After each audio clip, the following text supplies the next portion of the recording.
बजरंगबली दार्शनिक बातें नहीं करते, बजरंगबली भगवान नहीं है, भक्त हैं। हमने उनको भगवान बनाया बाद में क्योंकि उनकी भक्ति में वो पावर था। हमारी इन धार्मिक सांस्कृतिक मान्यताओं और परंपराओं को किसी भी तरह का कोई नयापन देने की आवश्यकता नहीं है। लेकिन बच्चे नहीं जानते हैं। 10-12 साल के बच्चे राम के बारे में बस इतना ही जानते हैं कि हाँ ठीक है, कहीं माँ बाप ने नाम ले लिया होगा, एक कहीं तस्वीर घर पे रखी होगी मंदिर में, उससे ज्यादा वो नहीं जानते। नमस्कार, आप देख रहे हैं इंडिया प्रेस न्यूज़ और मैं हूं अमित राठौर। अपने घटिया और स्तरहीन डायलॉग्स, उटपटांग कॉस्ट्यूम्स और बिना सिर पैर की पटकथा को लेकर फिल्म आदि पुरुष पहले ही दिन विवादों में घिर गई है। रिलीज़ के पहले ही दिन फिल्म के निर्माता निर्देशक ओम राउत और संवाद लेखक मनोज मुंतशिर को दर्शकों की आलोचना और गुस्से का शिकार होना पड़ रहा है। इन्हीं विवादों के बीच 90 के दशक में रामायण धारावाहिक से आम जनमानस के दिलों में जगह बनाने वाले अभिनेता अरुण गोविल ने फिल्म निर्माता निर्देशक और पूरी टीम पर आपत्ति जताते हुए अपना दुख व्यक्त किया है। उन्होंने फिल्म की पूरी टीम और निर्माता निर्देशक पर गहरी आपत्ति जताते हुए कहा कि अभिव्यक्ति के नाम पर सनातन धर्म का अपमान नहीं होना चाहिए। रामायण, महाभारत, श्रीमद् भागवत जैसे जितने भी ग्रंथ हैं, शास्त्र हैं, यह हमारी सांस्कृतिक और धार्मिक धरोहर है। यह हमारी संस्कृति है, यह हमारी जड़ है। सारी मानव सभ्यता के लिए यह नींव के समान है और न तो नींव को हिलाया जा सकता है और न ही जड़ को बदला जा सकता है। 5 डायलॉग उठा के अगर आप मुझे ट्रोल कर रहे हैं तो मैं क्षमा चाहूंगा, लेकिन ये पूरी तरह से टारगेटिंग है। ये आप मुझे कॉर्नर करने की कोशिश कर रहे हैं। ये कुछ लोग हैं जिनको हमारी फिल्म से प्रॉब्लम है। नींव या जड़ से किसी भी तरह का खिलवाड़, किसी भी तरह की छेड़छाड़ बिल्कुल भी ठीक नहीं है। हमें इन शास्त्रों से संस्कार मिलते हैं, जीवन का आधार मिलता है।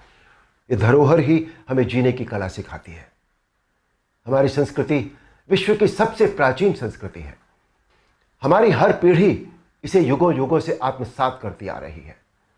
हमारी इन धार्मिक सांस्कृतिक मान्यताओं और परंपराओं को किसी भी तरह का कोई नयापन देने की आवश्यकता नहीं है। आज की तारीख में क्या हम भ्राताश्री वाली भाषा प्रयोग कर सकते हैं? और अगर हम करेंगे ना, तो मैं सच बता रहा हूं श्वेता जी, ये रामायण के साथ ही अन्याय होगा। लोग देखेंगे नहीं। जो हमारा टिकट लेके जनता देखने जाती है, जो हमारे बच्चे हैं, जो हमारा यूथ है, वो यूथ जिस भाषा से कनेक्ट नहीं करता उस भाषा का सम्मान कर सकता है, लेकिन उस भाषा से जुड़ता नहीं है। तो जब हम कोलोकियल लैंग्वेज लिख रहे थे, हम जब सरल भाषा लिख रहे थे, तो सरल भाषा लिखने के पीछे हमारा लक्ष्य एक तो ये था कि बजरंग बली, जिनको हम बल, बुद्धि और विद्या का देवता मानते हैं, बजरंग बली जिनके अंदर पर्वत जैसा बल है, बजरंग बली जिनके अंदर सैकड़ों अश्वों का वेग है, वही बजरंग बली बालक समान भी हैं। उनके अंदर बाल सुलभ जो उनका चरित्र है वो ऐसा है। वो मुस्कुराते हैं, वो हंसते हैं, वो श्री राम की तरह बात नहीं करते। किसी और धर्म की परंपरा या मान्यता में जब किसी भी प्रकार का बदलाव या नयापन नहीं किया जाता, तो हमारी सनातन धर्म की मान्यताओं परंपराओं के साथ छेड़छाड़ आखिर क्यों?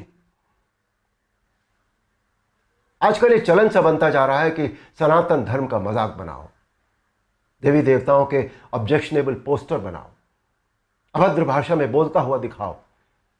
आखिर किसने अधिकार दे दिया कि कोई हमारी धार्मिक आस्था से छेड़छाड़ करे या हमारी भावनाओं को ठेस पहुंचाए? कुछ फिल्म मेकर्स,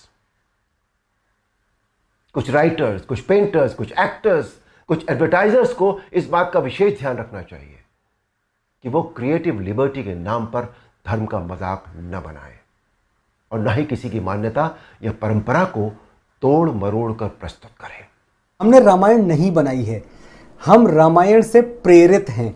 हमेशा हमारा, अगर आप डिस्क्लेमर भी देखेंगे तो हम यही कहते रहे कि भाई हमारे लिए तो बड़ा आसान था कि मार्केटिंग की स्ट्रेटजी के हिसाब से भी हम फिल्म का नाम रामायण रख देते, लेकिन हमें तो शुरू से यह पता था कि हम रामायण से बहुत हेविली प्रेरित हैं, बहुत हेविली इंस्पायर्ड हैं, लेकिन हम रामायण नहीं बना रहे हैं और हम संपूर्ण रामायण भी नहीं बना रहे हैं।